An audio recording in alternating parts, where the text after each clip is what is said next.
Well, hello and welcome to the Car Care Now channel live stream. I don't know if I look better on the live stream today. I hope so, because we have a brand new streaming camera, and I was scratching my head for a while trying to setting it up, but it looks like it works great. I like it. I like it. I hope you guys like it. It looks better than the MacBook Pro, like, built-in camera, whatever. It was easier, but this definitely looks nicer. I hope you guys like it. And before we start, I want to say a few things. First, I spent a good amount of time filming today, so you're going to see a few. I know this week has been sitting down videos. I hope you guys learned something from them. But next week, we're going to have some interesting videos because Mrs. Car Nut has been playing around with the cameras to try different things, and she's been the go-to cameraman woman. Is there such a thing? Let's just go camera woman. How about that?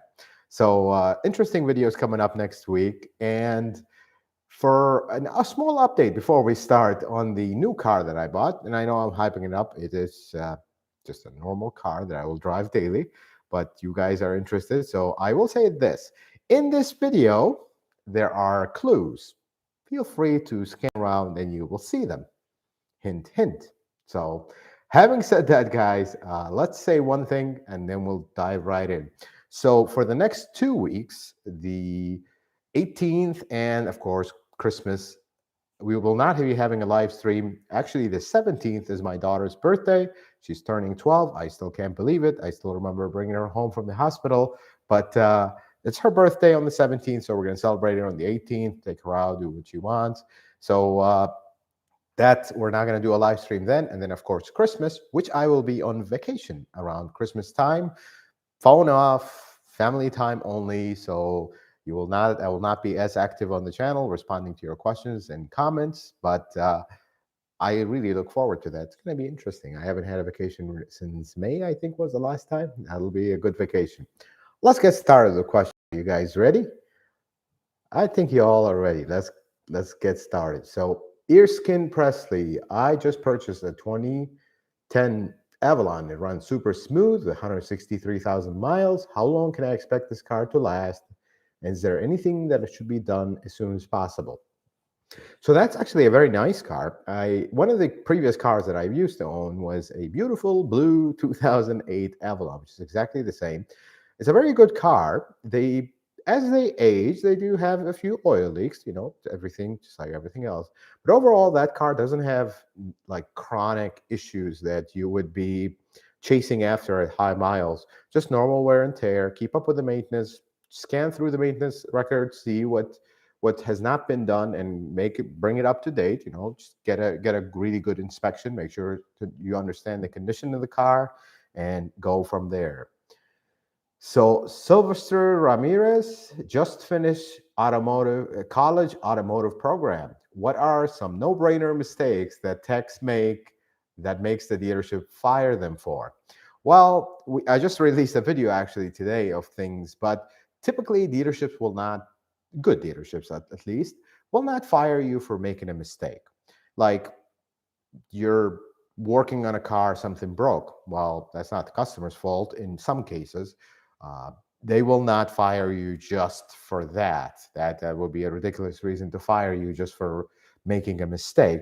But good dealerships will fire you for theft, of course, lying, not doing the job, basically immoral stuff. Because trust me, when you work at a dealership, the good dealerships, again, there's bad dealerships that are just hopeless.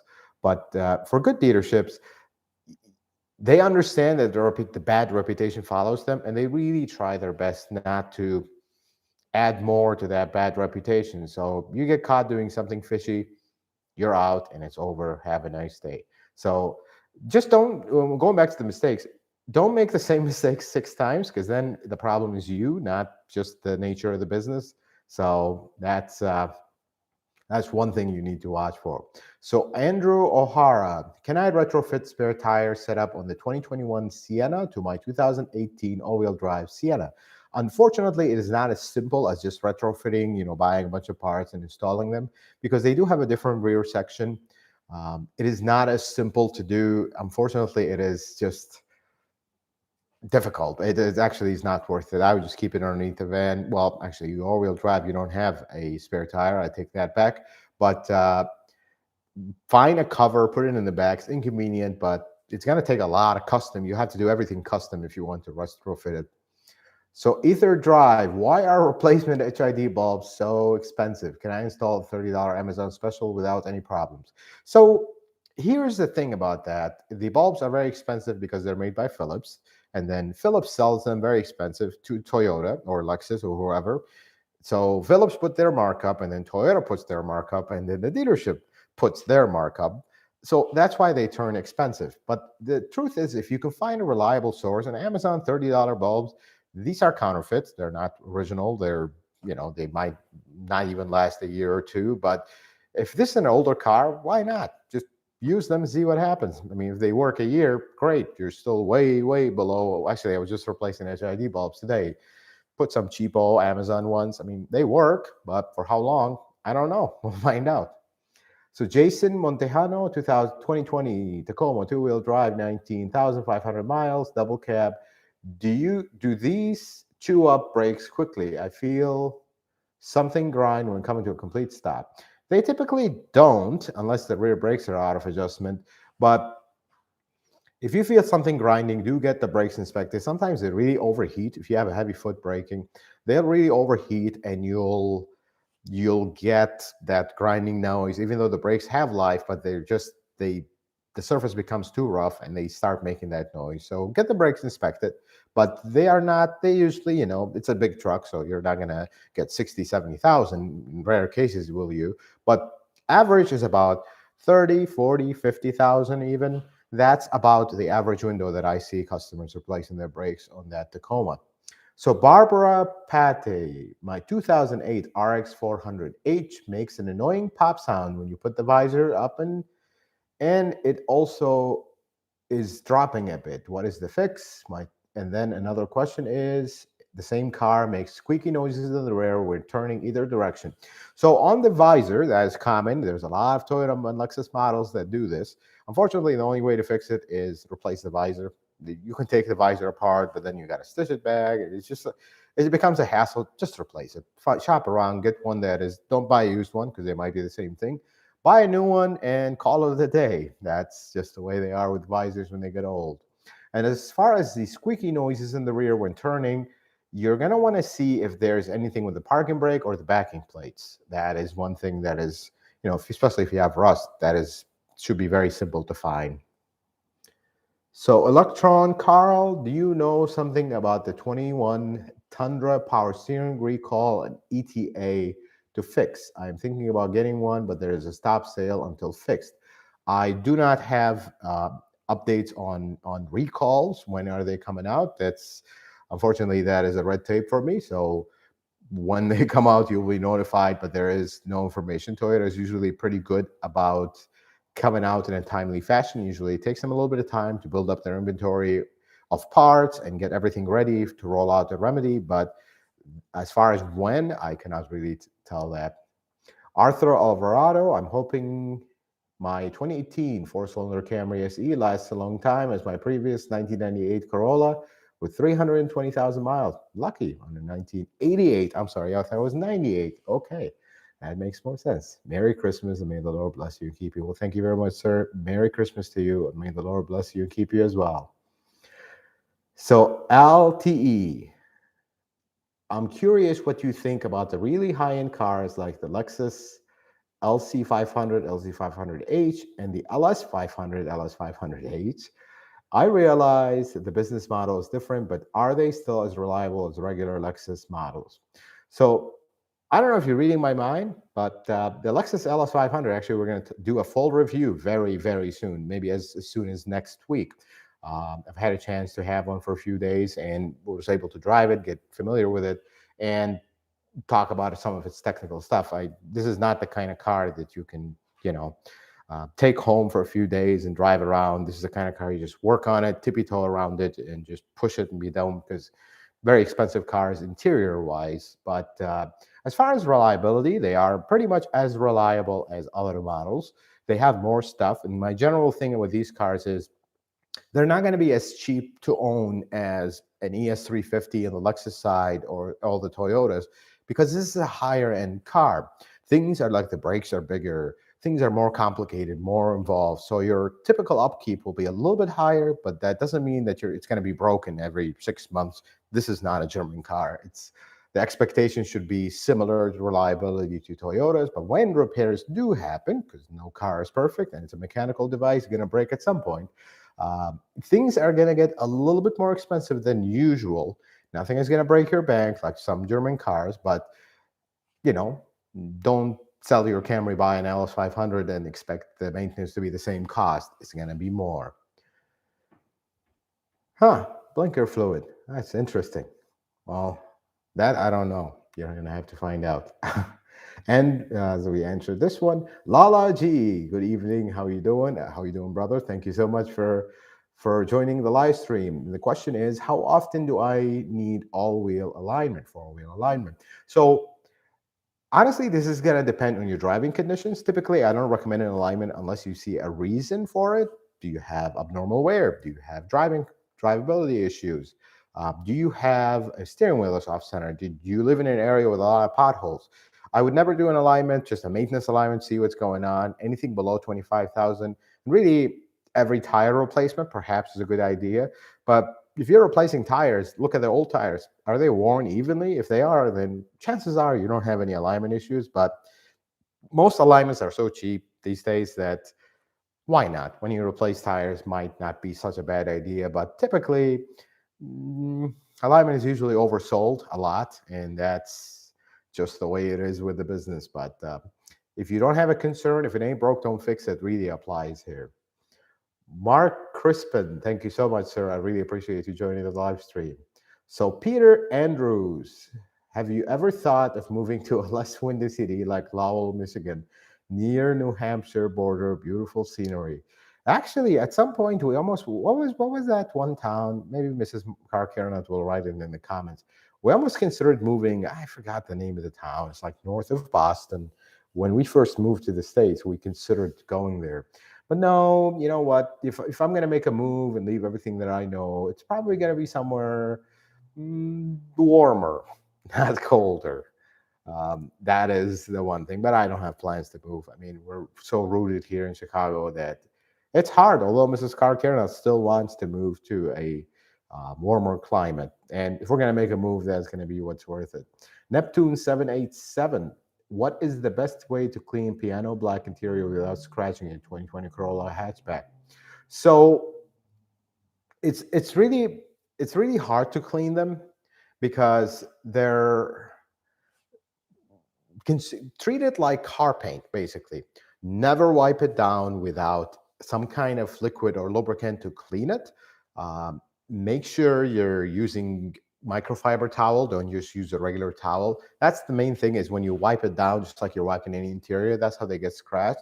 But if you use some kind of, like, consider it like car paint. You don't just wipe down car paint because you're going to scratch it with all the dirt that's on it.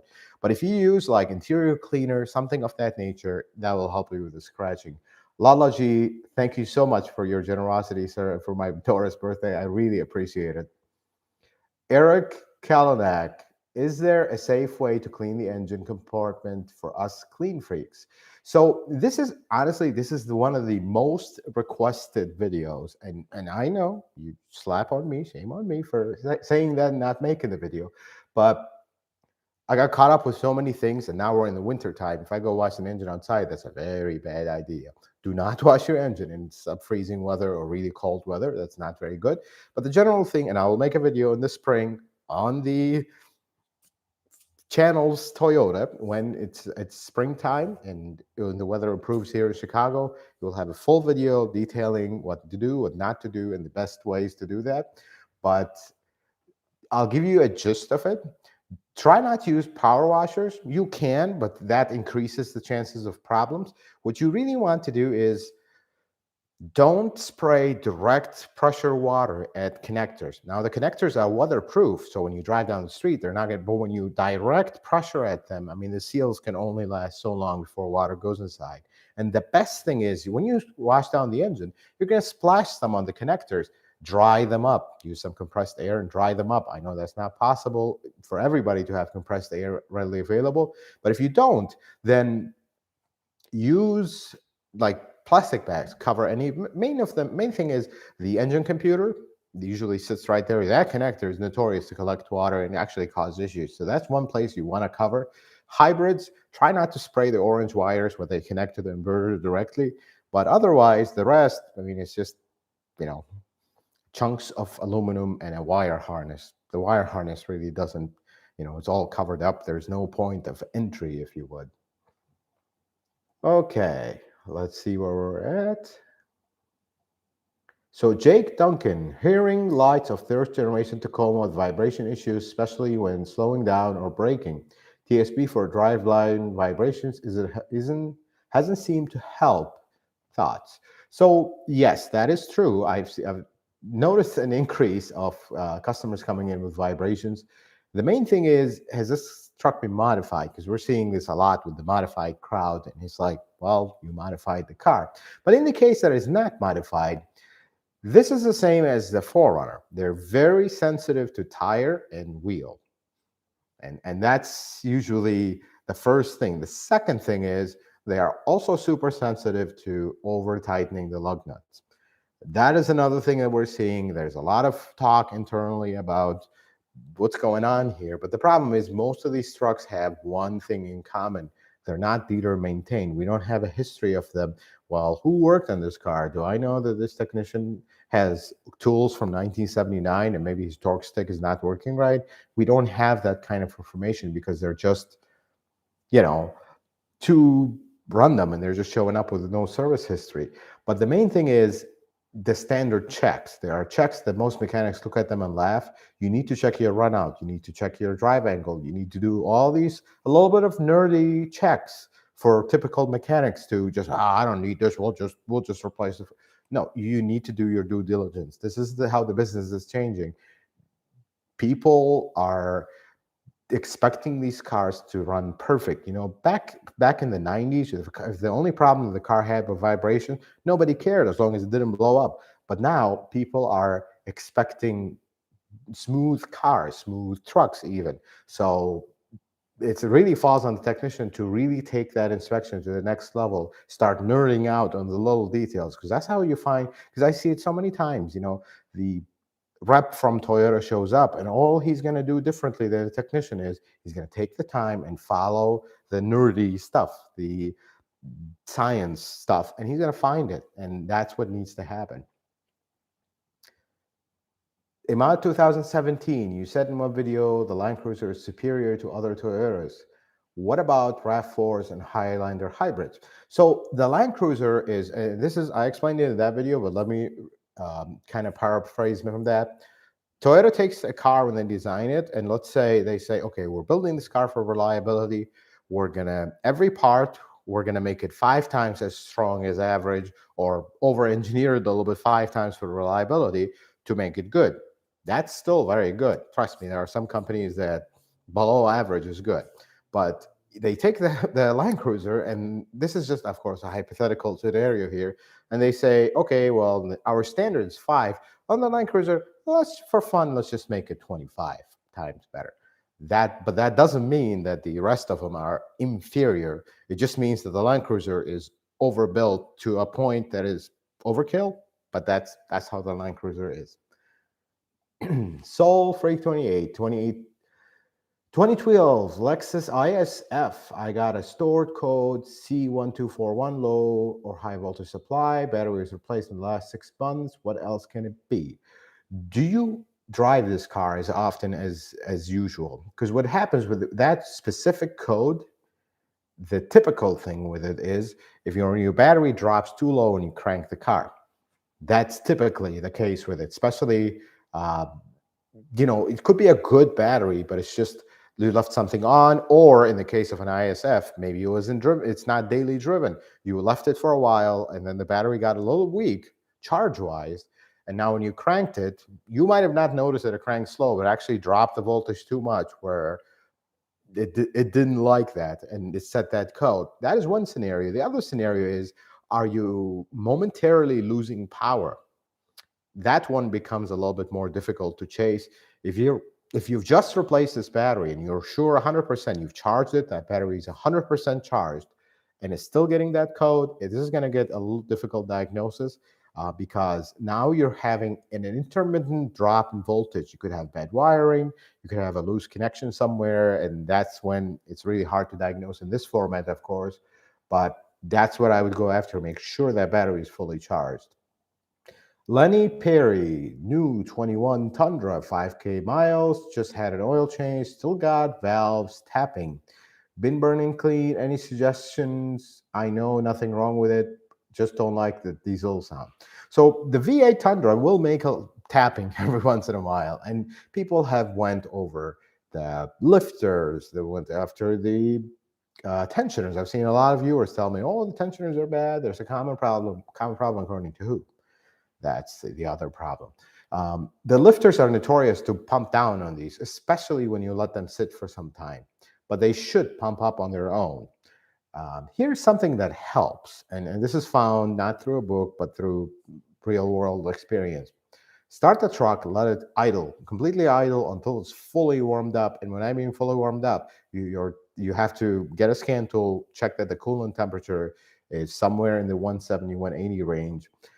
Rev it up to 2,500 RPM for 3 minutes at least. And I know that's kind of high for the V8, but you have to do this exact sequence. Let it completely idle, do not rev it up. For some reason, that exact procedure, you got to wait for the oil to reach a certain temperature, rev it up, and that enough oil pressure with the thinner oil, it's going to pump the lifters up. And it's very common, very notorious. Believe it or not, every time I've taken an engine apart on a Sequoia Tundra, you know, that 5.7 or 4.6, every single time, even when I manually pump the lifters up, they still rattle. And trust me, if you think yours rattles bad, when you do an engine work on one of these, they rattle so bad that it takes 10, 15 minutes for it to just clear up. And some technicians actually freak out thinking they did something wrong, but that's just the way they are. But in the end, it is a louder engine than normal. So most people assume, well, I just came from a timing belt engine from the previous Tundra to this one. This one is too loud. There is some normalcy to that because these engines are just louder. Sharkbone, is it worth it to replace the in-tank fuel filter? Supposedly lifetime. Will it increase fuel economy? Absolutely not. You know, when we done the fuel pump recall, and we're like, we're going to be taking a lot of fuel pumps now. Take the fuel pump out, they're all completely and absolutely clean. Doesn't matter if the car has 150,000 miles, they're absolutely clean. I absolutely would not replace it. It makes no sense, and you're not going to affect your gas mileage. Don and Missy Ingram, thank you so much. Merry Christmas to you as well. The Cycling Artist, I bought a 2022 TRD Pro 4Runner. I know the engine oil needs to be done at 1,000 miles. Diffs change around 5. When should I do the transmission? I wouldn't do the transmission until 60,000 miles. I haven't seen issues where the initial replacement was a problem. So I would just go up to the 60,000, but 60,000. If you really want to push it with maintenance, every 30,000, but 60,000 on the dot, place transmission fluid, and you have no issues. JT Too Quick, thank you so much, sir. I hope you're doing well today. Hubert L. I have a 2004 Sienna with 171,000 miles. I'm getting codes P0442, P0456. Already using new OEM gas cap. How can I resolve problems? So for those who are not familiar with codes, 442 and 456, I think 456 is a very small leak. This is EVAP world, and this is a video I want to actually make soon, how to diagnose these, because even technicians can't diagnose these right. You really need to understand how the system works for you to diagnose it, and it's a little bit of a complicated system. Here is something that is common on these Siennas. So there's the purge valve, which on these, this is a 3.3 liter 3MZ, if anybody is familiar with that engine. That big cover, 5 millimeter hex little nuts that pop it in the front, spin the Toyota logo, take it out. You're going to see one hose coming from on top of the air filter housing, has a green valve. That's the EVAP hose. chase that hose all the way to your uh, purge valve. It's going to go through these metal lines, but that hose, check it very, very, very, very well, because you're going to have, these are notorious to get dry rotten, and you'll get a tiny cracking in them, and that's all it takes to set an EVAP code. So to play it safe, honestly, I'll just say this, just replace it. You're going to have one hose going to the green valve, the check valve, and then another one going all the way down to the metal line. Just replace them and look at them. If you see any dry rot, that's the first thing I would replace. We've seen so many of these. I mean, all it takes is you just move it, it just crumples in your hand. So do replace those next, because they're very cheap. You don't have to get the originals. Just use any hose that is fuel vapor rated, and you should be good. Try it. That's something that I would try. Okay.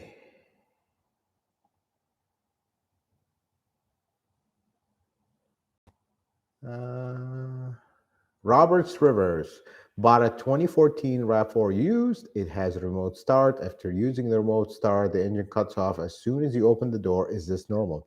Yes, that is normal with the. Wonder if it has smart key, and this is not a car that's equipped from the factory, but this is one that is a normal thing. A lot of people dislike this, but yeah, this is a normal characteristic with these. Any issues with the Toyota Corolla 2022 hybrid?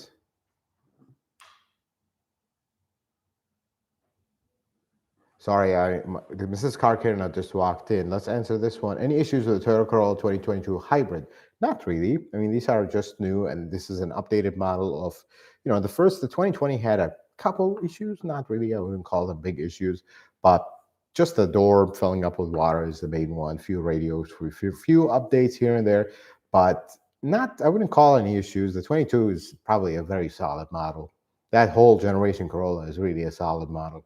So the missed question that I missed is alternator went out. Is that common on Camrys 2013, 118,000? Unfortunately, we are starting to see a few of those. This is one that has the one-way clutch or overrun clutch. You will see them go out. But the one thing I will tell you, what makes them go out early, is if you have a weak battery and you just keep driving on it. These alternators are not designed to charge the battery, and they really don't like it. The alternator is never designed to charge a dead battery. Most people assume that is the case. That was the case at some point, but not anymore. If your battery is weak, you're going to overwork their alternator all the time. You want your alternator to last longer. Make sure when your battery tests bad, even though your car still starts, replace it. That's as simple as that. Prince Albert, can you do a video on how to properly clean a dirty engine? Yes, that is a video coming up. You will see it in the springtime. Unfortunately, it's really cold outside right now. I don't want to damage the new car. But springtime, you will see that video in details. But if you go back a little bit in the live stream, I actually did talk about it, just cover the electrical components and all that. And you will see a full detailed video when the time comes.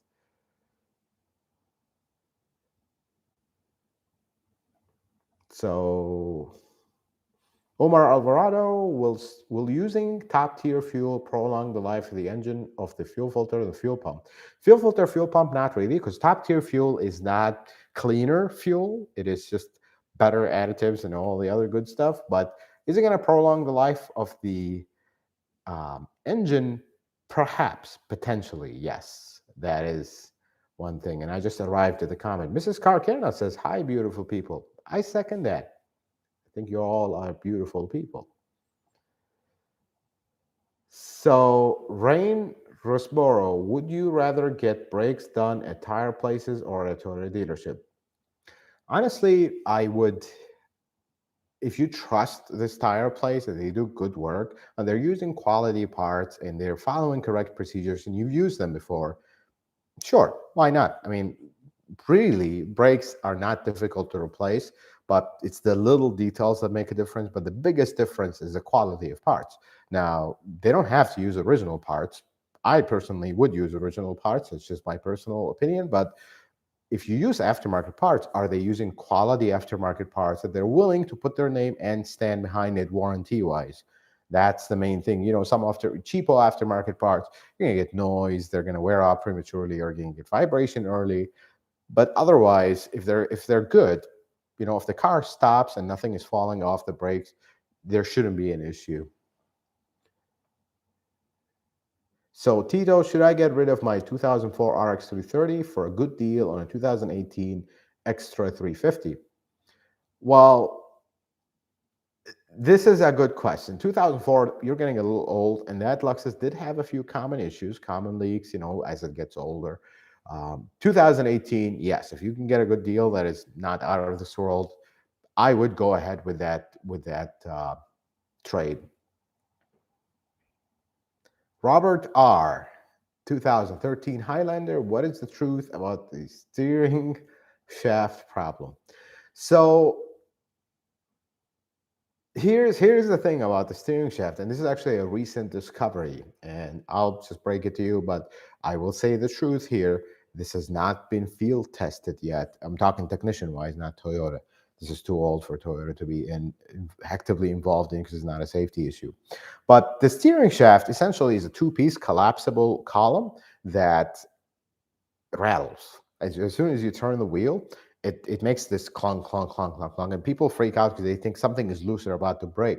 But what we've been finding out, and this is just by some strange incident that we actually discovered, here's what you do. If you have one of these, before you go to replace, because the shaft needs to be replaced, or you put grease in the splines. But before you do that, because we've had people put the grease in the splines, and then 2 weeks later, it's back. So we end up replacing the shaft. But by accident, we discovered this. If you loosen the bolt that holds the steering shaft, don't take it out all the way, just loosen it. The one that connects inside to the steering column, loosen it, move it up or down just a little bit, and then tighten it again. For some reason, this is actually the fourth car that has the clunk. Do this, and the noise goes away. Now, for how long is it going to go away? Is it a coincidence? That's the part that's why I wouldn't share it in a video. I'm just telling you here. This is something worth a try, because these shafts can be pretty expensive sometimes. Roberto Gonzalez, thank you so much for watching the live stream. Uh-oh. The thing jumped on me again. Let's see, where were we at? Sorry, guys. Oh, here we go. Ron Howell. Is Toyota serious about charging a subscription fee to use your key fob? Honestly, this is the best this is the best question here, because I just watched something, and let me just brand coming up. Be ready. I don't watch tabloid news. Honestly, that's what it is. And then when Toyota comes out and announce something on the press side of things, until that comes to service, I don't really pay too much attention to it, because it could be 3 years from now, it could be 5, could be all of a sudden they change their mind, like, we're not going to do that.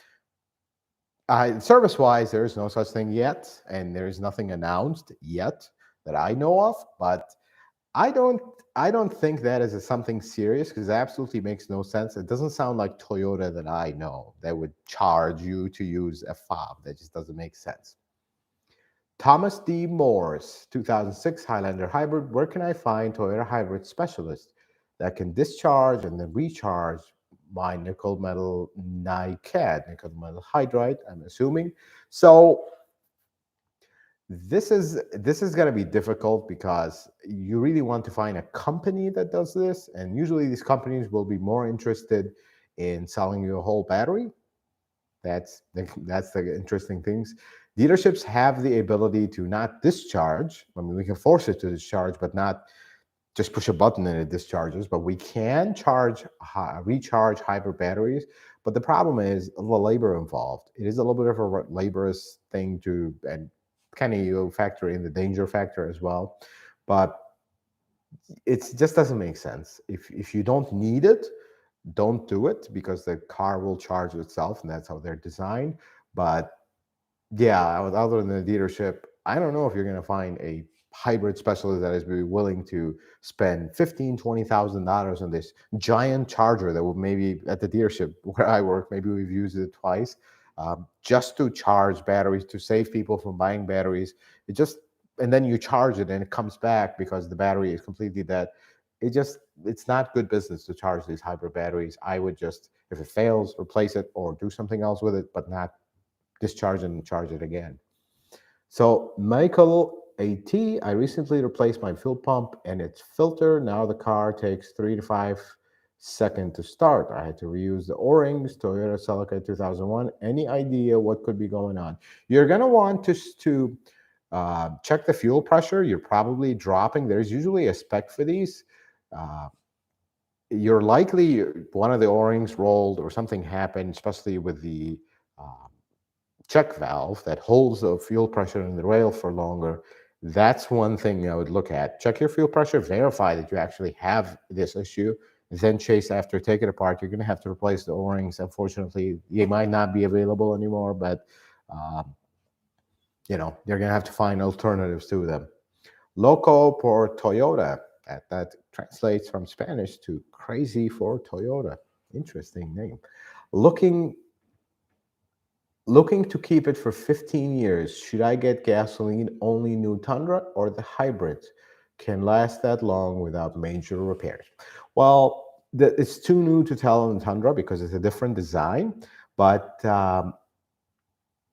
honestly, both of them will be similar. This is a golden rule with cars, and I hope this makes sense.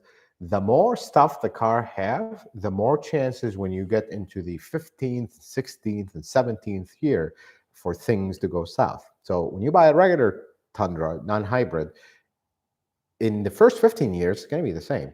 But as you keep it longer than that, that's when the hybrid part, the battery will start failing. This will fail and this will fail, and things will start getting more expensive. But if you buy a more basic model, and this really applies mostly to gizmos, but even with the big, hybrid versus non-hybrid of the same car, but then again, there's a point where not in the Tundra, that's why I say the Tundra is a little bit different, but in a conventional hybrid, you get to that high mileage, maybe that age, maybe the battery will fail, but in the non-hybrid, your alternator, your starter, your belt, your idler, your this, your that, and all the stuff that you don't have in a hybrid. So really, it kind of balances itself out at the end.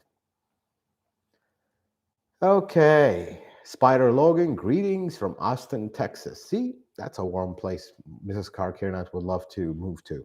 That's just, maybe I spoke my mind too much. Okay, let's see.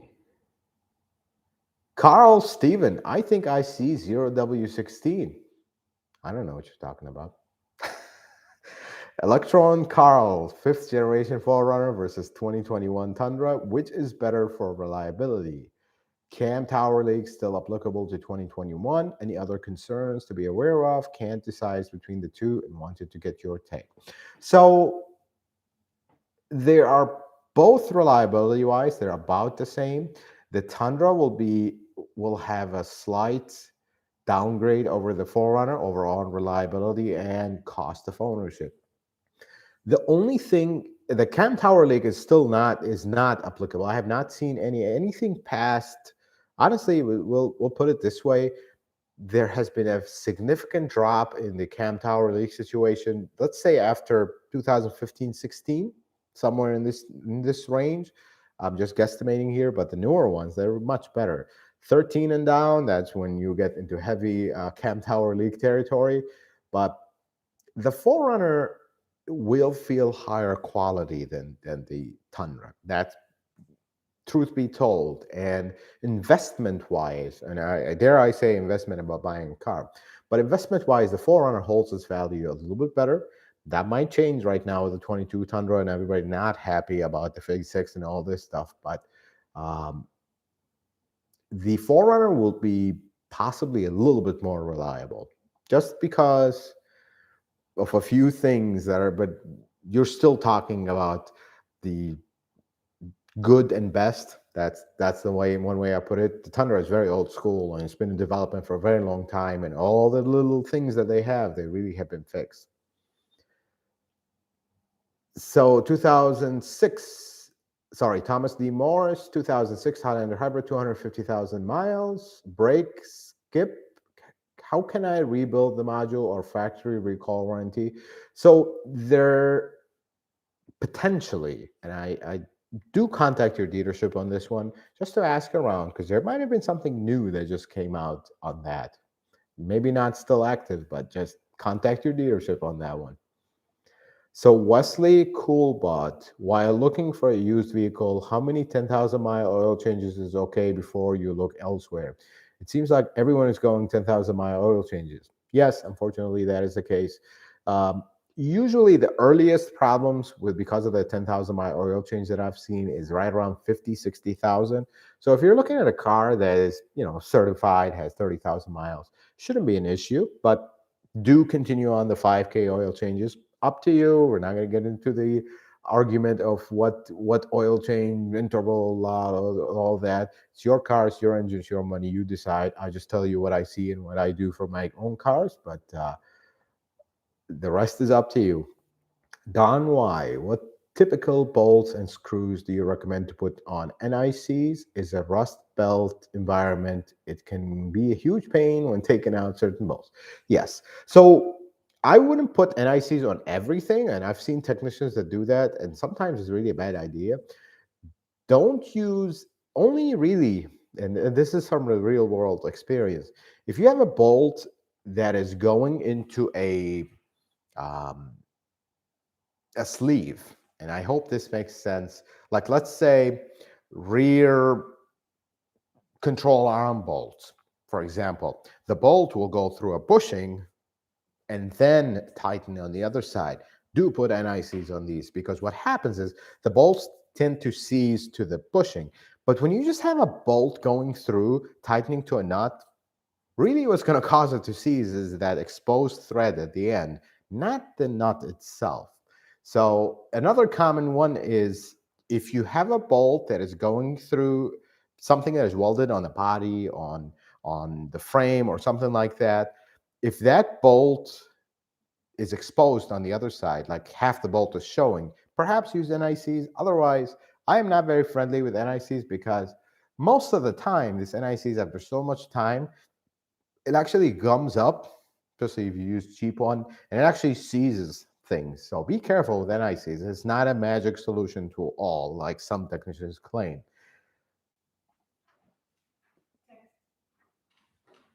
So, Mrs. Karkirnat, let's see what she's saying. Here we go. So I have a 2012 Toyota Camry, 112,000 miles with the transmission shutter problem. Should I get the torque converter replaced, get a reman transmission, trade it in eventually? I wouldn't really trade it in because you have 112,000 miles. That's nothing for this car. If the car otherwise is in great shape, you do want to fix the torque converter. Because the thing about these is, and make sure you listen to the following because this is where it doesn't make sense. So with the torque converter problem, and let's specify this for everybody, 2012, 2014 Camrys and certain RAV4s, 2013, I want to say up to 14, 15. So the torque converter shutters on these common problems, software update fixes it, but if you already have the shutter before you did the software update, you already have the problem. You need to do the software update to eliminate the problem from happening again, but the torque converter will need replacement. But here's the thing about these. If you go to the dealership and ask for a torque converter and they look up the torque converter through like the normal catalog, it'll be, I'll just put hypothetical numbers here. Don't quote me on these prices. Let's say $2,000 for the part. Then Toyota developed a kit because there was a time where these were covered under warranty, developed a kit that has the torque converter, the transmission pan, and 4 magnets, and then all the gaskets you need for the whole repair. Because they want you to drop the pan, clean the magnets, install additional magnets. So instead of 2, 4, just to keep things cleaner. So Here's the best part. You go buy the torque converter, it's $2,000. If you buy that kit, which you have to do a little bit of research to find the TSB and find the number for the kit, it's like $1,000. It's half the price almost, and it has more stuff in it. Makes absolutely no sense, but make sure if you do that, make sure you get that one, not the full price torque converter. But I would definitely fix it if the car is in good shape and doesn't have massive issues. Um, and that should be it. Josh Laughlin, 13 ES350, 60,000 miles. It gear searches and lunges a lot, is uncomfortable to drive. Is this a TCM issue or mechanical damage? If TCM, how can I fix it at home? So the main thing is you want to do two things. The first one is check the fluid level, or actually you're at 60,000 miles, change the fluid, set the fluid level, and then you're going to want to get a capable scan tool, either aftermarket or if you have access to a tech stream or just take it to a dealership, reset the transmission memory. This is something you need to do with a scan tool, not something to disconnect the battery. And it'll actually fix all your problems. This is very common with these when they start lunging and gear searching and doing that. For some reason, you erase the memory and everything is right or grain for a good considerable amount of time. You might have to do it again in the future, but we're not talking every 2 months. We're talking maybe every 5 years or so. Wouldn't be a bad idea to do that. So, S-Tech, are there any other grease points on a fifth generation 4Runner besides the prop shaft? No, sir. There is nothing on the ball joints, nothing on the other stuff. If you see one, it's aftermarket, but there is from the factory, there's no other grease points. Tom Davis, my 2014 Lexus CT200H, 85,000 miles, has a noticeable ECVT whine at low speeds. I changed the trans fluid, appeared okay, less whine, but still there. Is this normal for a CT at this age of miles? Potentially normal. Hybrids do tend to, as they get older, for that recharge whine is what we call it, to get a little louder, but it's nothing concerning really, because you'll see the same thing at 150,000 miles. So maybe get a little bit louder, but at some point you're going to have 250,000 miles when it gets really loud and annoying. And at that point, perhaps be concerned about it. But at that point, you also have a lot of miles on this thing. I wouldn't worry about it. If your fluid's clean, it's at the right level, I wouldn't worry about it. Even the new ones whine, but not as loud as when they have a little bit of miles and age on them. Elmend, first time in the chat.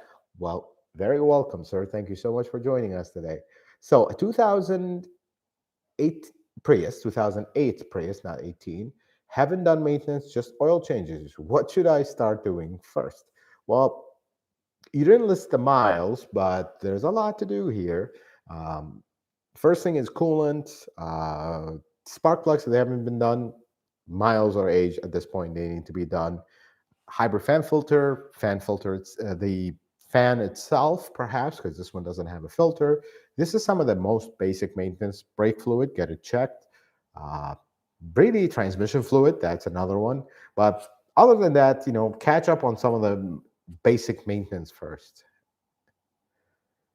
So Igor, okay, just Igor, sorry. I recently bought a 2017 Toyota RAV4 XLE all-wheel drive with 48,000 miles, getting around 150 miles on a full tank in the city, 10, 13 miles per gallon. Is this normal or too low? What could be the issue? This is too much. I think you can get a little bit better gas mileage from this. But the main thing is, what kind of driving are you? Is it all short distances, all city? I know you said in the city, but do you have a heavy foot? That's another thing. Do get your brakes checked. That's one thing you want to get checked in case something is seized, something is dragging. Check your tire pressures. Let's start with the basics. Don't always assume there's a problem. Sometimes most of the problems you're going to find in the basics, and most people miss the basics. So always start with the basics and then work your way up. But start by checking the tire pressure, looking at the brakes. Are they seizing up? Are they causing a drag? And then kind of walk your way up from there. Greg, again, just Greg, sorry. TC2 2016, 5-minute electronic whine 10 minutes after startup when air temperature is below 30. TC2, you guys are going to have to give me some insight on the forum lingo. I honestly have no idea what the TC2, Tacoma, maybe 2016 Tacoma. I'm going to go with that, unless you mean a Scion TC. 5-minute electronic whine 10 minutes after startup when air temperature is below 30. Could be, honestly, this is going to be hard to diagnose in this format because it could be a blower motor, something like that. Could be a servo that's sticking up. Would need in-person diagnosis on this one. So Greg,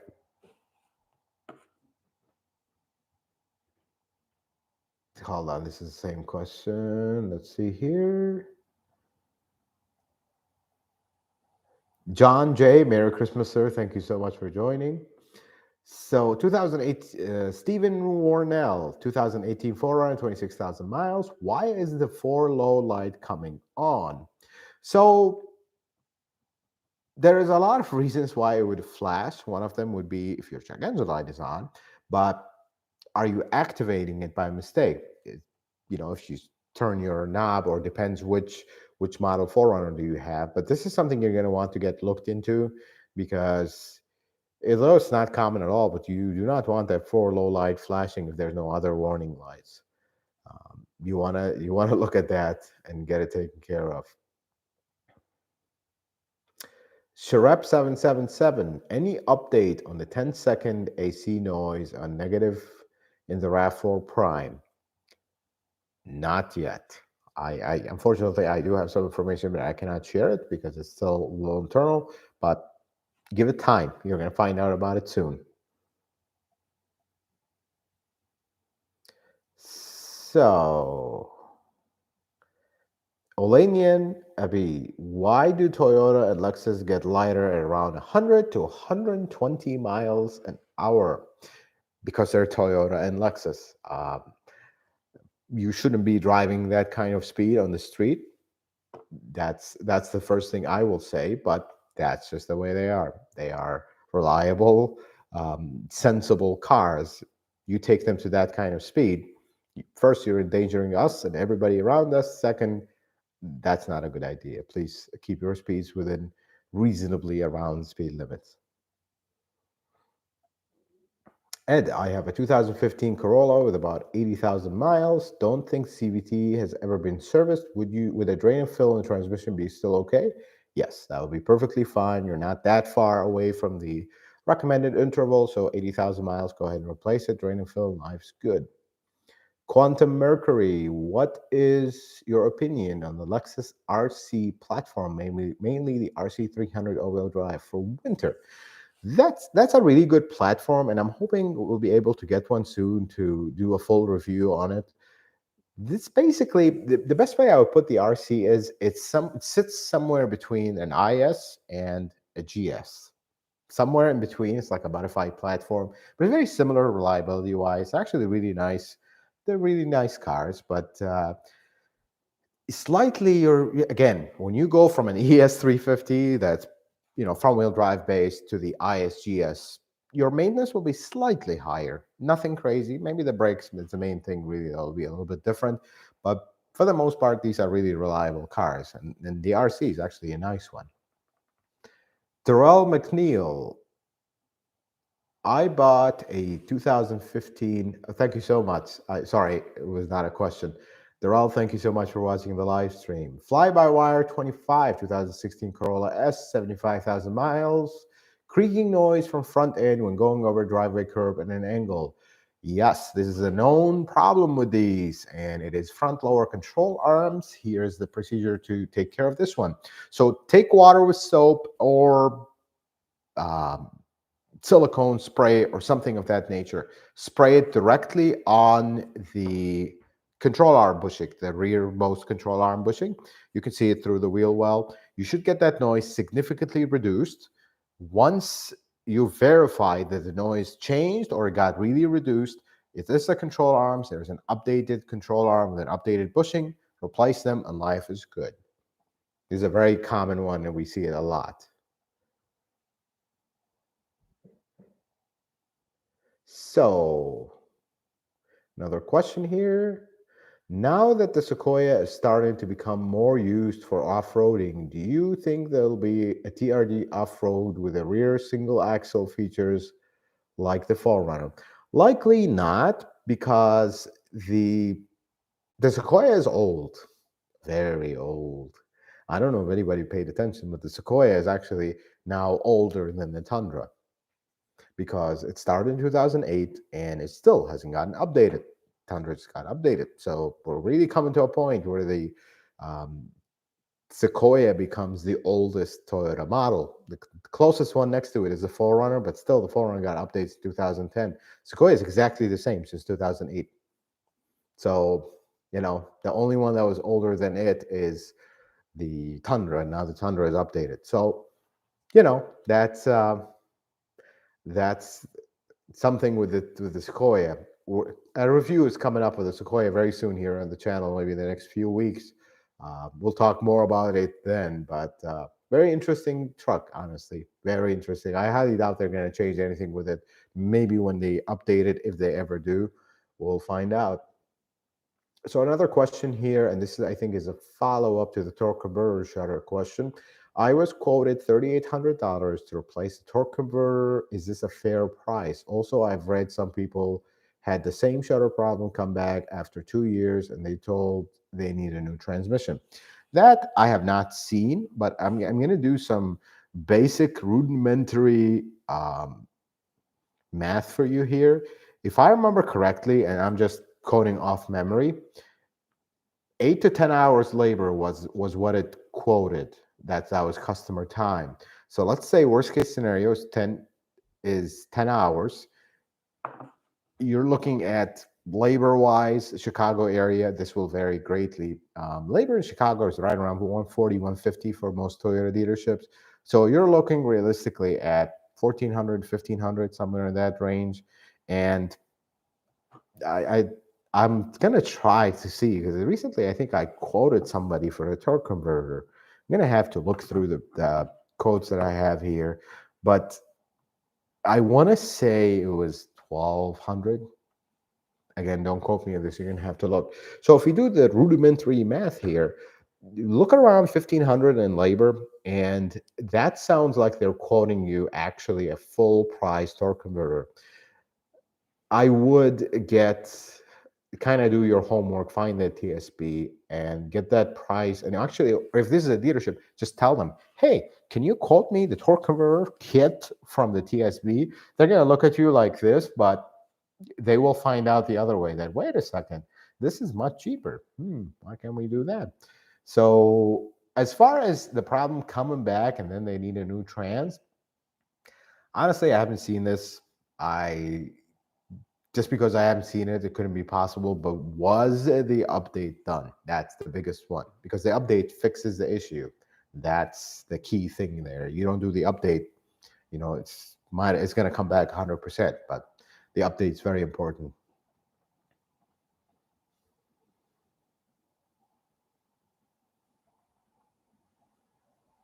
So let's take a look here. Steven says, the last time I had a vacation was November 1989. That's a long time. You need a vacation, man. John, I think you bought a Venza. Maybe, but again, maybe not. He'll find out very soon. Chris Dicio, what is the news on Toyota going all electric with cars? So there is the P4Z something coming out. I don't know why they can't come up with a normal name. I don't know, Corolla Electric, Drive4 Electric, but B4 whatever. That's coming out soon, hopefully in the next year or so. But as far as going all electric with cars, I don't think that's close. That's just my personal estimation, but we'll see. Jorge Cardona. So my 2007 Tundra has a vibration when I first drive off at normal speeds, pickup speeds. Then as I drive faster, there's a humming sound coming from underneath. So I would look at bearings, wheel bearings, front, back, right, rear for some reason always. But do look for rear bearings. You're going to need to diagnose them. As far as the vibration, it could be that grinding of the bearing is kind of causing a harmonic vibration in the body. That could be your issue right there.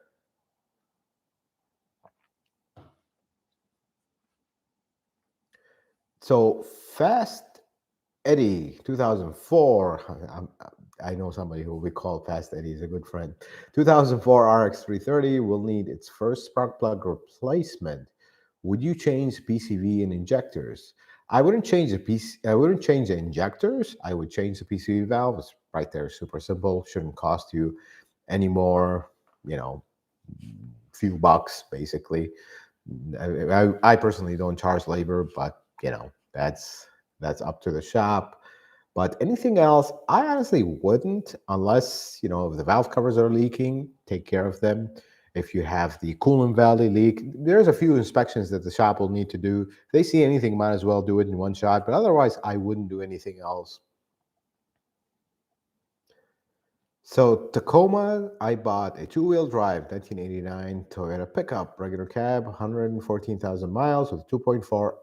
Anything to look out for maintenance-wise? So other than the typical maintenance, that engine is actually pretty good. They, believe it or not, they don't have. As they get older, you could have a head gasket. These didn't have metal head gaskets back then. But honestly, if this has been taken care of, this is a one solid truck. It's going to run forever. Very basic. Lots of vacuum lines on these, but they're really good. Just check the maintenance, coolant, oil leaks, anything. Take care of it, and you should have no issues. Haha, that's a good one. Manuel San Mateo, what do you think about nitrogen in tires? Okay, this is where science and the real world kind of get upset at each other. It's like in a marriage when you fight and you still love each other, but you kind of take a break. This is one of those situations because I'm sorry. First, there is, if you go back to the science side, there is 70% nitrogen in the air, somewhere around there. That's the first problem. And the second problem is, does it make a difference? Yes. Is that difference typically worth 40, 50, whatever they charge to do it? Absolutely not. Hey, if it's free, it can't hurt. If it doesn't make a difference, great. If it doesn't make a difference, oh well, it's free. But when they start charging you for it, it's like, does this really make a difference? It absolutely does not. And some people will say, oh yes, it makes a difference. My tires never leak. But then you never put the regular air and saw the difference. Could be just because the way you drive, where you store your car, whatever. It absolutely makes no sense for you to pay for nitrogen. It's one of those gimmicks that there is a 10% chance they work and a 90% chance you just lost 40, 50 bucks of your hard-earned money. I would skip it. It just makes absolutely no sense.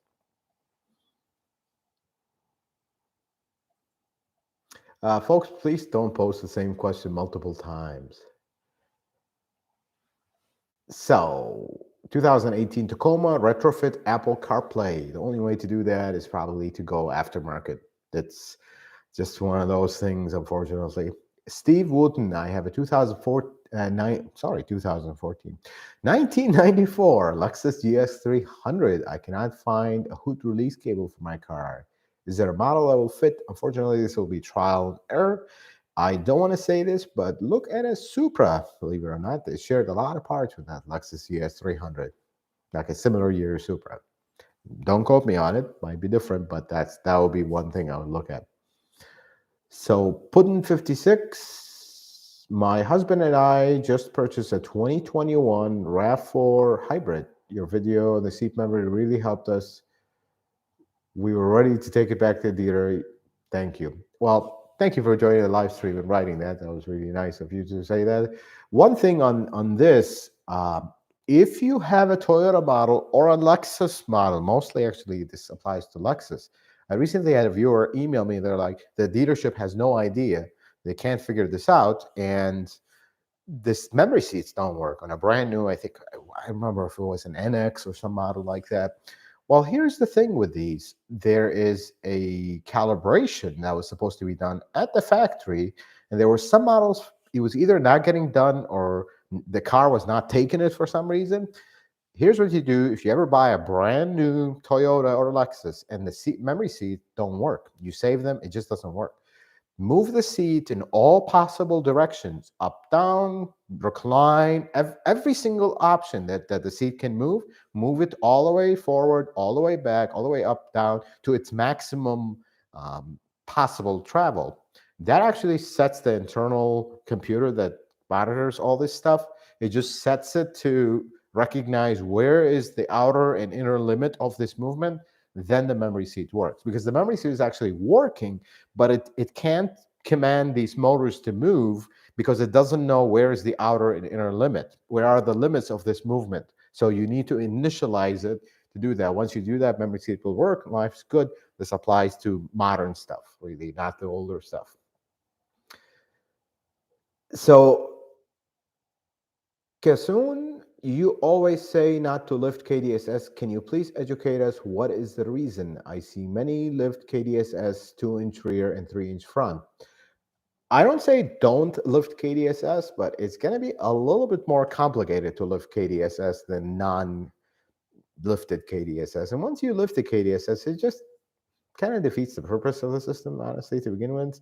And now you're spending, you bought this truck with KDSS, and now you're lifting it, potentially kind of not canceling out all. I see so many people remove the KDSS and put all this complicated after. But why don't you just buy a model without KDSS? They're so much easier to lift.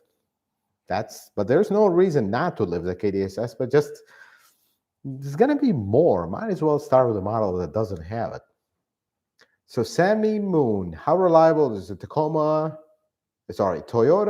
Premio? Honestly, I don't even know what a Toyota Premio is. It's probably a model not sold in the US. Ask me this question afterwards. I'll look into it, see what engine and drivetrain and what generation it has, and I can give you a little bit of information on it. Colorado Boo, how you doing, man? Good to see you. Let's see here. New York, New York, would you install a Magnuson supercharger on a 21 Tundra TRD Pro? So, that's a good question, because that's actually the same company that used to make the TRD supercharger, and that's at least what we know about it. But I personally don't like modifying cars, because you put I like modifying cars, but it has to be the right car. You put a supercharger on a Tundra, you potentially affect your warranty and all that good stuff. But is the gain really worth it? This is still a truck. I mean, it already has a lot of power to begin with for its intended purpose. I don't see it. If it was an underpowered truck, yeah, makes sense, but it's not. So that really becomes a personal choice. I personally wouldn't. I don't think it's worth it. It's very cool, but cool doesn't justify the enormous cost that it costs to put a supercharger, because these things are not cheap.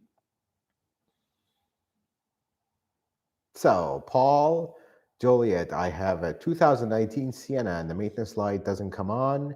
Is it possible it ever got programmed to come on every 5,000 miles? If this is a non-US models, believe it or not, some models do not have it. But if this is a US model, it should come on at 4,500 miles. It'll start flashing. 5,000 miles should come on. If it doesn't, there's something going on with the combo meter. And if you're still under warranty, I will bring it up to the dealership and see what they find. Possibly gonna replace the combo internal Toyota lingo gauge cluster. By the way, Toyota calls the gauge cluster, whatever you call it, combination meter, combo meter. That's the internal term for it. David Johnson, I have a 2018 Tacoma that loses fuel delivery while driving, but comes right back within a few seconds. And I changed fuel pump, but didn't solve the problem. It only happens once in a while. And that's actually an interesting one. Very difficult to diagnose in this format. But how do you know it loses fuel delivery? Do you have a gauge? Are you watching it? This kind of information would help in this case. But definitely, this is a hard one to diagnose in this format. This needs in person. Is it losing power to the fuel pump? Are you having a actual delivery problem? That's what I would chase after. But if it's intermittent, it's going to be that much harder to diagnose.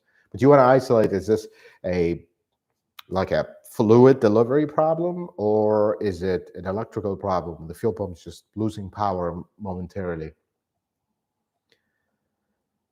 So TJS, I have a 2010 Corolla with only 68,000 miles. Is it too late for the transmission flush or play it safe and do a drain and fill? I don't think it's too late for a transmission flush. Just, make sure you check, well, on this one, you don't have to worry. It just has a good old dipstick. Just do a flush and call it a day and check the transmission fluid like normal. So DJ, can I use third party to install a hitch on a 2021 RAV4? Heard that the cat converter has to be taken down.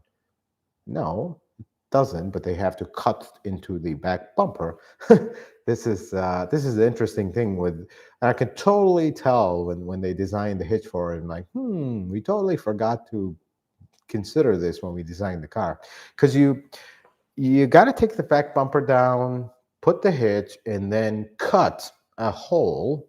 Yes, if you have a new RAV4 like 19 and up, and you install the hitch, we had to cut through your back bumper, so the receiver of the hitch would actually come out, which is not the ideal situation. And Toyota loves to do this with their accessories. It almost feels like they spend so much time in making sure the car is going to be reliable. They totally forgot about the accessories. Some of them make absolutely no sense. If anybody has seen the process of um, installing running boards on like an older Highlander, it was a nightmare. It was ridiculous. You're drilling holes through the body, making all this mess. It's like, couldn't you have come up with a better solution? And then the RAV4 hitch is no different. It's the same thing. It just doesn't. But yeah, as far as third parties, I would be careful, because some third parties, they make some strange decisions, but the character converter does not have to come down. That doesn't seem right. So Mark Fletcher, is there any way to enable power mode in a 2019 Highlander? I'm going off memory, but I think if you go in the gauge, somewhere in the settings, it'll say power mode on off. If memory serves right, I'm sure it's available in some models, but I'm trying to remember if it was before the 2GR without the 8-speed or the 8-speed. I think the 8-speed also has that. Look in the settings. It's going to be a setting instead of power PWR mode. You could turn it on or off. For some odd reason, they didn't put a button. They just put it there. So Andrew Fallon, my 2011 5.7 Toyota Tundra, stays stuck on trying to start and the engine doesn't turn over. Other times turns over perfectly. What would be the cause? So I want you to, the next time it doesn't want to start, I want you to watch the security light when you turn the key on. If the security light is flashing with the key on, I would investigate S1, actually specific wire, and I'm trying to remember the color of it. On the passenger side kick panel, for some reason, every single, especially if this thing has an aftermarket remote start or alarm, there's a wire that they love to tap into, that it's a tiny little wire, and they put this giant behemoth of a wire to it from their aftermarket thing, because that generation Tundra actually has one tap start. You just tap the key once and it takes over, kind of like a 2009, 2013 Corolla has the same thing. So your key signal is not actually a signal that has heavy gauge wires that start the car. It's actually just a tiny little computer signal. And then the computer will hold the starter until the engine starts. So if that wire gets broken or corroded or something happened to it, you will have that intermittently. But you got to verify that it's actually the security light will be flashing. It's almost like it's not recognizing the key. That's how this starts. Very common, super common, by the way.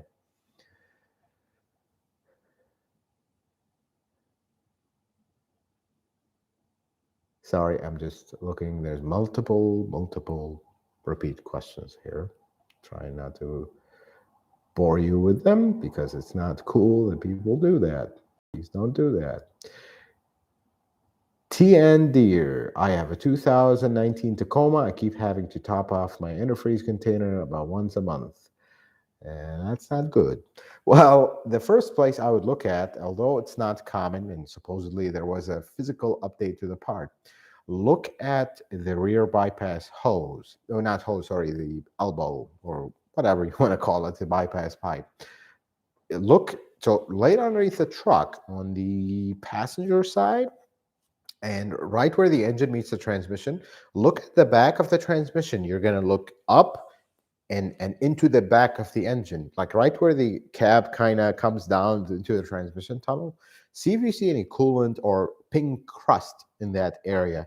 That's one thing that was common with 16 and 17 models, but for a 19, it should have been updated. If this is under warranty, take it to the dealership, have them pressure test it, and see what they find. But if it's not, that's one place I would look at first.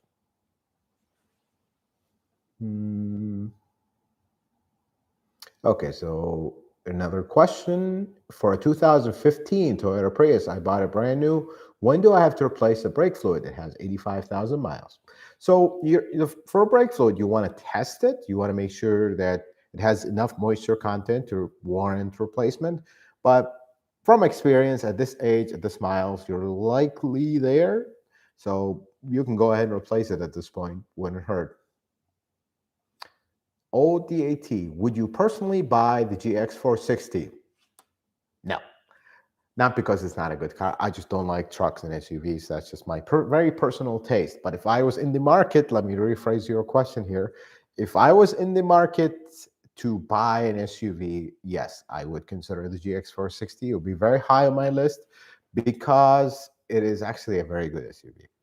Personally, though, secretly, if I was, there's that little truck person inside that I don't give too much space to talk. I would probably go GX470. I just like the old schoolness of it. I really love the 4.7 liter V8, but the GX460 is an excellent truck, fine one, no rust. That's the main thing with these, but they're really good. Carl Norton, thank you so much for joining the live stream. Milan, thank you so much. Guys, you are just awesome.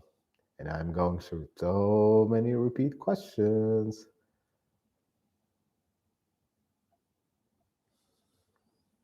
All repeat questions. That's not cool. Okay, here we go. Muhammad Malik. My DAB radio sometimes cuts off when it's raining outside. DAB. I'm wondering if you mean XM radio. That's interesting abbreviation that I haven't seen before. But please, folks, don't use abbreviations because sometimes something is very obvious to you. In the car world, we have all kinds of abbreviations that I try not to use just to keep things clear. But not really sure what the DAB radio is, so I can't really answer that one. RSX Freak 79, the driver's side seatbelt in the second row of my 2021 Highlander Limited is stuck and won't let me use it to buckle up. Just happened out of nowhere. Any suggestions? So I want to ask you something. Do you have a bench or captain's chairs? That's the first one. The other thing is, if you have a bench seat here, are you buckling it into the right buckle? Because there's three buckles. The one in the center buckle will not accept the either side seat belt. But if it's not the case and you're sure that you are, because some of these buckles are no longer marked center, and it's very easy to confuse the two. And if it is not the case and you're sure that this is the right buckle, it could be just a faulty buckle. Take it to the dealership, they'll replace it, and life's good. So Kogo PSV, I have a 2017 Toyota Highlander. At what miles do you change the V-belt? I have 107,000 miles. Also, when do you change the spark plugs? On your 2017 Toyota Highlander with a 2G RFKS, if this is a V6, you will replace the spark plugs every 60,000 miles on these. That's a surprise, but that's how they are with these. And then the drive belt, I wouldn't replace it unless it has physical cracks that you can see, which on these, it really lasts a really long time. If it ain't broke, don't fix it. I would replace a belt just because. If there's no issue with it, I wouldn't replace it. So F. Rich, what are your recommendations regarding a 2008 LS600HL? Be careful with those because they are a little bit on the expensive side. And if you buy one that's not taken care of, they're going to get really expensive. That is one thing. Make sure you buy one with a good service history. That is essential on these. I cannot emphasize that enough. Daniel M, GR Supra Oil is back ordered. Yes, it is. Any recommendations for substitutions? BMW, BMW oil, although that might be on back order too, but essentially, honestly, for lack of a better term, BMW oil. There's no other way to put it. It is any basically visit your BMW dealership local and ask them which oil do you guys use for your past 2020 B58s. B58, by the way, is super common on the BMW side. They use it on so many models. You're not gonna have hard like my cousin owns, for some reason, he doesn't own, it's a lease, but 2019, 2020 BMW 7 Series, he called me, oh, can you help me? You know, it has a uh, flat tire or something ridiculous like that. And he's like, by the way, can you do an oil change on these? I'm like, yeah, well, let me look. Uh, yeah, it had a B58, took Supra oil, precious Supra oil, and this exact same filter. So yeah, look at BMW, you're going to find the same parts.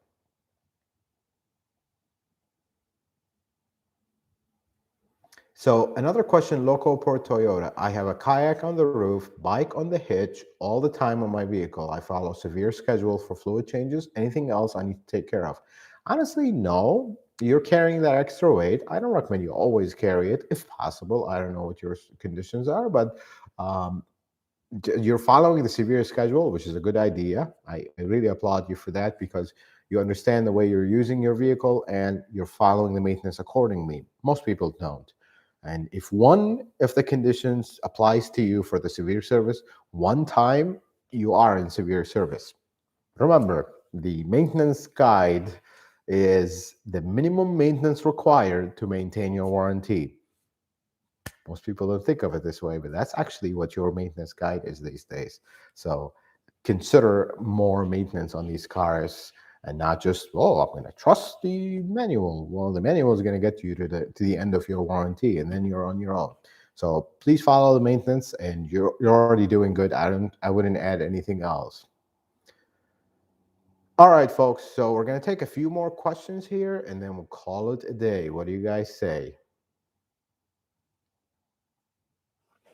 So Patrick, 2011 Lexus ES350, loose steering, replaced inner and outer tie rod, lower ball joints, intermediate shaft, still. So Patrick, I do have a question for you. The 2011 Lexus ES350 does have a loose steering wheel. I completely understand what you mean. And actually, that was one of the reasons I chose to sell my 2008 Avalon. I love that thing. It was a beautiful car, really in good shape. But I just did not like the feeling of the steering. And it was not a problem. That's just the way they are. Unless, if something extreme. But it looks like you've taken care of everything. The only thing I will tell you is the alignment good? I hope at this point you've replaced all this stuff that the alignment was checked. Just that's the last thing, but some steering looseness in these is actually normal, even when they were newer. They were not the tightest feeling steering wheel in the world. That was one of their shortcomings, if you would. Ron Howell, thank you so much, sir. I really appreciate it. Merry Christmas to you as well. Conard Hittner, 2020 Camry Hybrid. When slowing, stopping, is it possible to know when your car is using regen and when it's using the friction brakes? So the transition on the newer ones, it's really better than before. It's almost hard to tell. But here's what I would do for you to have like that mental image of how it feels when you're in regen and when you're using hydraulic brakes. Come to a slow stop, just kind of pay attention to how the car is slowing down. Then come to another slow stop, put it in neutral for a moment, and then push the brakes. When you put it in neutral in hybrids, you're going to use 100% hydraulic brakes. So you're going to feel the difference there. And then as you're about to come to a complete stop, you're actually going to feel the same thing because it applies the hydraulic. If you jab on the brakes really hard, like in an emergency stop, it's actually going to use both, and you're going to feel all of a sudden it'll like slow down, it'll really come down. That's when the hydraulic brakes apply. So you want to practice it with the neutral. Don't do it a lot because it's not recommended you leave it in neutral too long for hybrids, but practice it that way just so you can feel the difference between regen and hydraulic brakes 100%. All righty.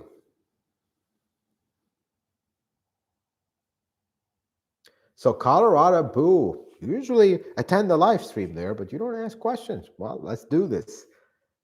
Tire rotations is 5,000 miles for front wheel drive, but what about all wheel drive? Is 10,000 miles okay? Honestly, my brother, whom I love, I would still go 5,000 miles on the rotations because the thing about all-wheel drives is you only have that little additional weight in the back. But let's say I'm trying to remember what kind of all-wheel drive car you have. I think you said a Prius all-wheel drive. Even though you have that rear differential in the back, yeah, it does have a little bit more weight in the back, but your majority of weight still in the front. So you still want to rotate the tires every 5,000. Just make sure you take your wedding ring off. We don't want you to go on another trip to the ER because something got stuck and you got hurt. I remember that. I hope you're feeling better from that. But every 5,000 miles, I think, is good. Mark Crispin, thank you so much, sir. Yeah, it was really nice. Mike, I'll read your comment. I saw you on the YAA podcast. Yeah, that Zach and Ray, I think. I'm terrible with names, by the way. I remember faces. But Zach and Ray, they were really nice gentlemen, and it was a good time. We had a fun time there. Move closer to Miami, as he says. Hmm, that might be too tropical. We want dry heat. Dry heat's good. And Colorado Boo says Colorado Springs.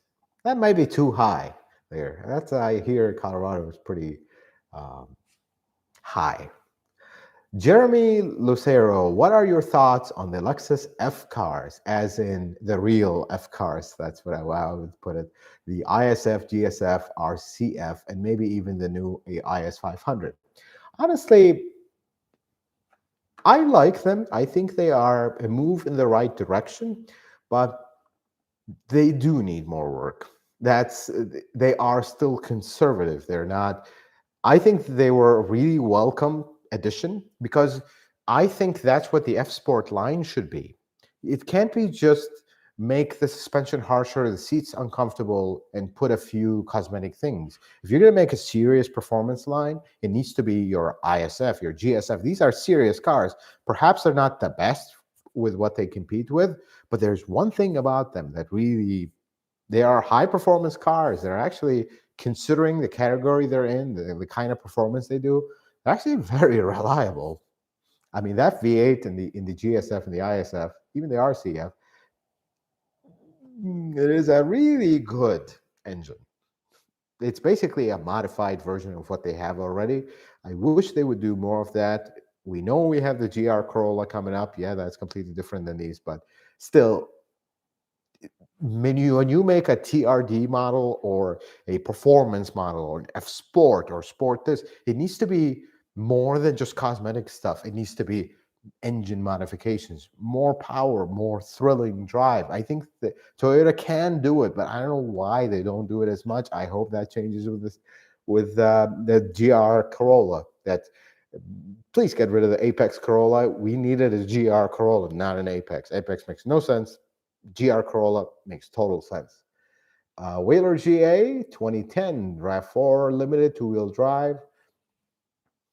Harsh over bumps. Springs are okay. Replace rear shocks with the OEM. No improvement. Is it normal for this car?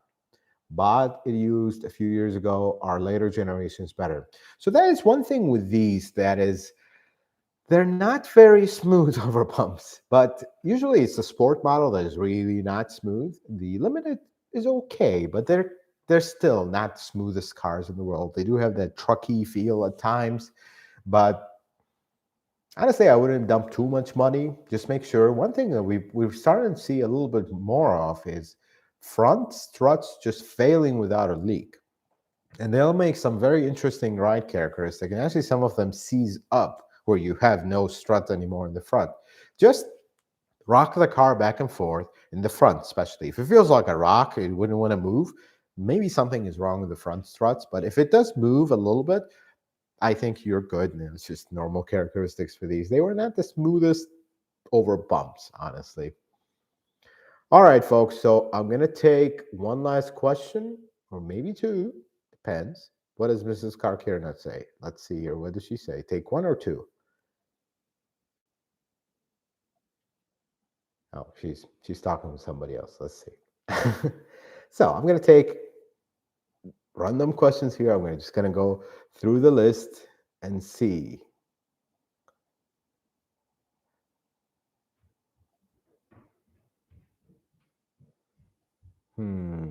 What questions do we take?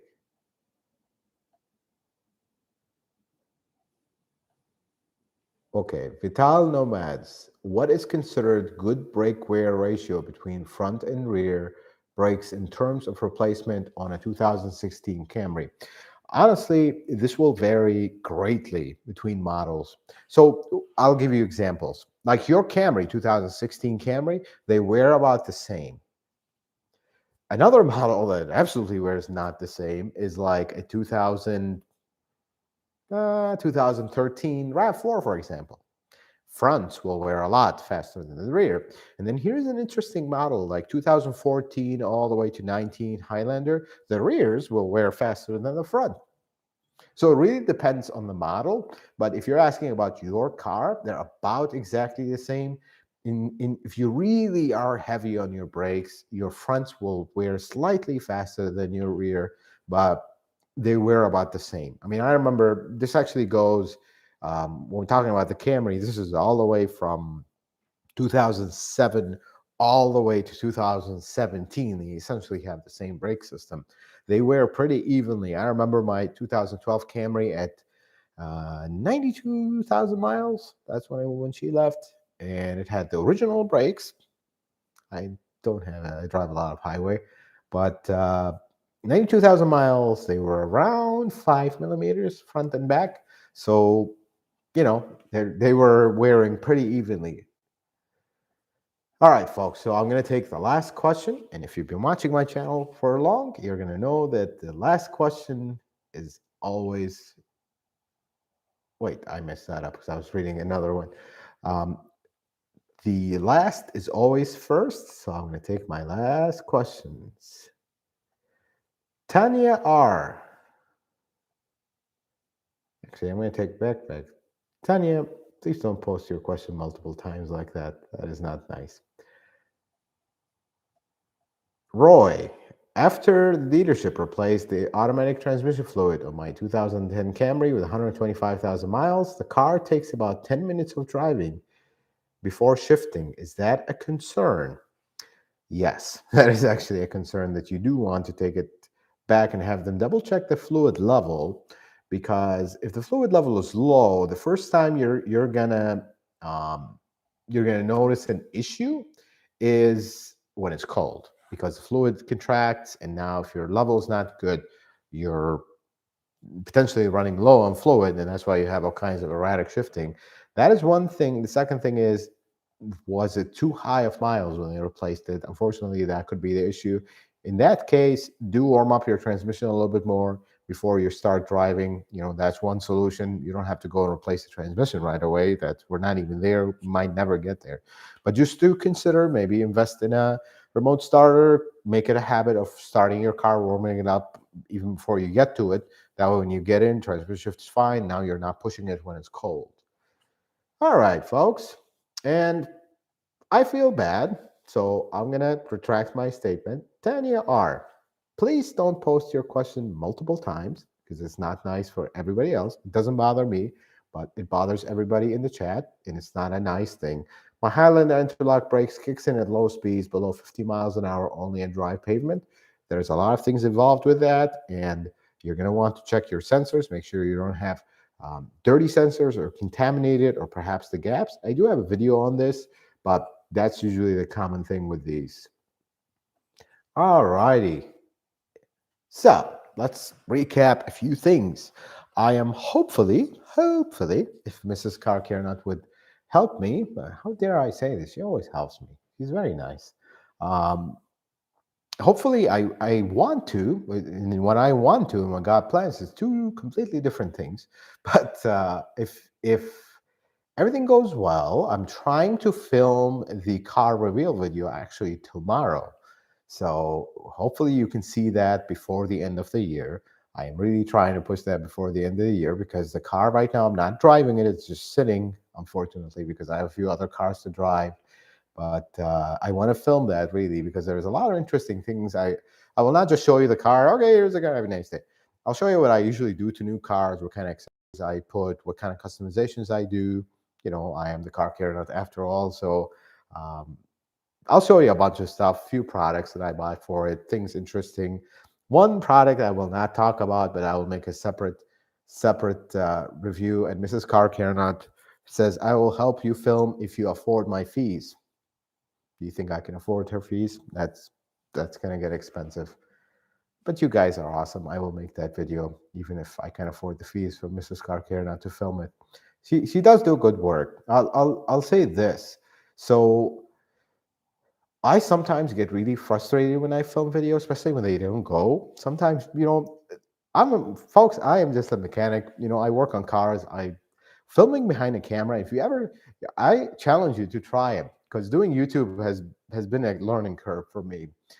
Sitting in front of a camera and talking is a very different thing. Most people say, well, you know, we have conversations and all that, but once you sit in front of a camera and start talking to it, it's a very challenging thing. I actually invite you to check it out and try it. It's hard. It's hard. All right, folks. So let's wrap up the live stream. Remember, we're not going to see.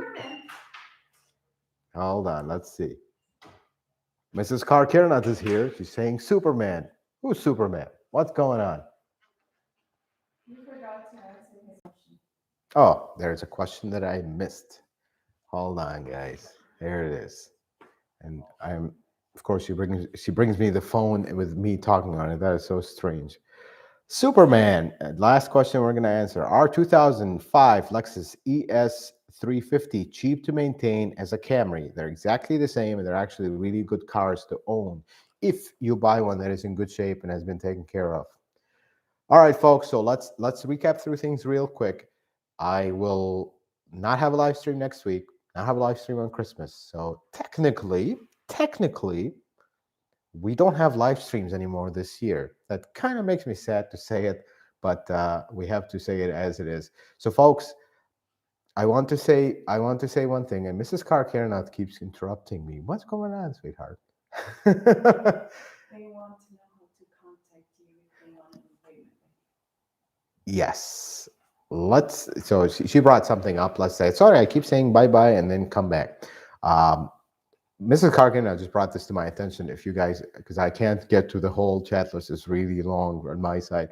But if you guys need, if you live in the Chicago area or somewhere around where you're willing to make the drive to southwest suburbs, by the way, I don't live in the city of Chicago, send me an email, thecarcarenet@gmail.com, with the subject Chicago service request. That gets pulled to the side. Mrs. Carcarena takes a look at it first, and then I get that email because I get a lot of emails and it's really becoming hard to keep up with the emails. Your best way to contact me for questions, if you have a question, is to post a comment on any of the videos or join the live streams. I know the live streams I can never get to everybody, but I would be here for 4 or 5 hours. My voice would run out, and you all don't want to watch me for 4 or 5 hours. Oh, and the last thing. Sorry, I should make a list because she's standing right there. She's gonna eat me alive. I have to say this. If you bought merchandise, and this is actually important, I actually have to say this. We've had a batch of bad merchandise. I will flat out say it. Um, we washed it and the logo wear off. I don't make the merchandise myself. The Spring is the company that makes it. Um, I will be very hard on them if that happens to a viewer. To me, that's a different story. But if you buy the merchandise and you have a problem with it, please contact Spring.